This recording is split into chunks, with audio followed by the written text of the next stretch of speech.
जिंदगी में सफलता तो सभी को चाहिए, और सफलता को पाने के लिए जिन मुसीबतों का सामना करना पड़ता है ना यार, उनका सामना कोई नहीं करना चाहता। पर इस दुनिया की भीड़ में कुछ ऐसे लोग भी हैं जो अपने सामने आई मुसीबतों का सामना करने से कभी पीछे नहीं हटते। ऐसे लोग खुद को कभी मुसीबतों का गुलाम नहीं बनने देते, बल्कि मुसीबत को खुद का गुलाम बना लेते हैं। और ऐसे लोगों को दुनिया सिर्फ दो नामों से जानती है, पहला है विनर और दूसरा है लेजेंड। देखो यार, कोई भी इंसान पैदाइशी विनर या फिर लेजेंड नहीं होता, उसकी नेवर गिव अप की आदत ही उसे एक दिन विनर बनाती है। दोस्त, बुराई गिरने में नहीं है। जो इंसान आगे बढ़ेगा वो एक दो बार जरूर गिरेगा, पर हर बार नहीं गिरेगा। बुराई तो गिरकर फिर से ना उठने में है। जो इंसान गिरने के बाद फिर से उठकर कोशिश करने के लिए तैयार है, सफलता ऐसे ही लोगों का इंतजार कर रही है। चलिए मिलवाता हूँ इस वीडियो में उन लोगों से जो कई बार हारे और कई बार गिरे, लेकिन फिर से उठे और कर दिखाया कुछ ऐसा कि दुनिया करना चाहे उनके जैसा। बचपन से ही वो पढ़ाई लिखाई में नालायक बच्चों की लिस्ट में आते थे। जब वो बड़े हुए तो कॉलेज में एंट्रेंस एग्ज़ाम में 2 बार फेल हुए। इसके बाद में उन्होंने हार्वर्ड यूनिवर्सिटी में एडमिशन के लिए 10 बार एग्ज़ाम दिया, लेकिन वो फेल हुए।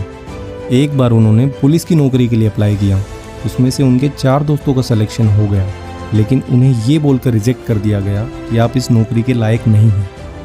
उसके बाद KFC में नौकरी के लिए ट्राई किया, वहाँ 24 में से 23 लोगों को सिलेक्ट कर लिया गया।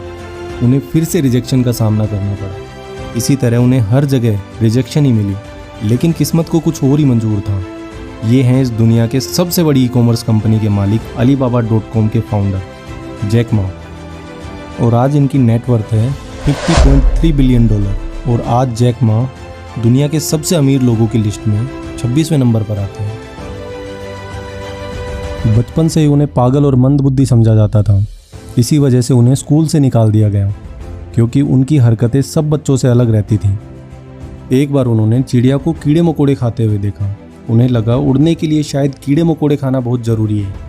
इस बात को जानने के लिए उन्होंने ढेर सारे कीड़े मकोड़े इकट्ठे किए और उनका सूप बनाकर अपने दोस्त को पिला दिया।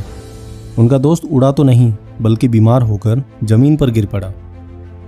ये थे इस दुनिया के सबसे फेमस साइंटिस्ट में से एक, थॉमस एल्वा एडिसन, जिन्होंने 10,000 बार फेल होने के बाद में बल्ब का आविष्कार किया। वो दोनों काफ़ी अच्छे दोस्त थे और याहू कंपनी में सॉफ्टवेयर इंजीनियर की जॉब करते थे। उन्हें लगता था कि कंपनी में नौकरी करके अपनी लाइफ में कुछ बड़ा नहीं कर सकते, इसीलिए दोनों ने एक साथ रिज़ाइन कर दिया और खुद का कुछ बड़ा करने के इरादे से निकल पड़े। उसके बाद में उन्होंने एक एप्लीकेशन बनाई, लेकिन उनकी वो एप्लीकेशन बुरी तरह से फ्लॉप हो गई। उनकी सारी सेविंग धीरे धीरे ख़त्म हो गई।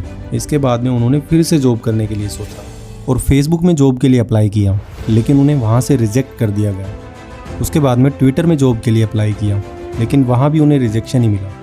इसके बाद में उन्होंने अपने दोस्तों से कुछ पैसे उधार लिए और अपनी पुरानी एप्लीकेशन पर वापस से काम किया, और इस बार उनकी एप्लीकेशन सक्सेसफुल रही। और उस एप्लीकेशन का नाम है व्हाट्सएप।